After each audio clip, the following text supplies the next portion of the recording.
وزیر اعلیٰ چندر شیکھر راؤ 9 دسمبر کو حیدرآباد میٹرو ریل کے ایئرپورٹ ایکسپریس میٹرو کوریڈور کا سنگ بنیاد رکھیں گے۔ وزیر آئی ٹی تارک راما راؤ نے ٹویٹ کرتے ہوئے اس بات کا انکشاف کیا۔ انہوں نے کہا کہ مائنڈ اسپیس جنکشن تا شمس آباد ایئرپورٹ میٹرو کوریڈور کی تعمیر عمل میں لائی جائے گی۔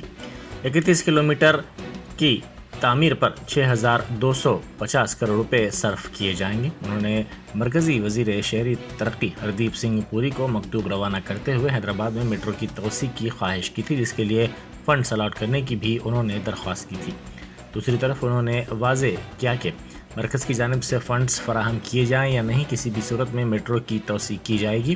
اس سے میٹرو کی توسیع سے مسافرین کی تعداد میں اضافے کی توقع ہے اور ٹریفک میں بھی کمی ہو سکتی ہے۔ توقع ہے کہ اس میٹرو سے ایئرپورٹ سے شہر کو 20 منٹ میں جوڑا جا سکے گا۔ موجودہ طور پر میٹرو ٹرین کے مسافرین کی تعداد 4 لاکھ ہے، تاہم کرونا سے پہلے مسافرین کی تعداد 5 لاکھ تھی۔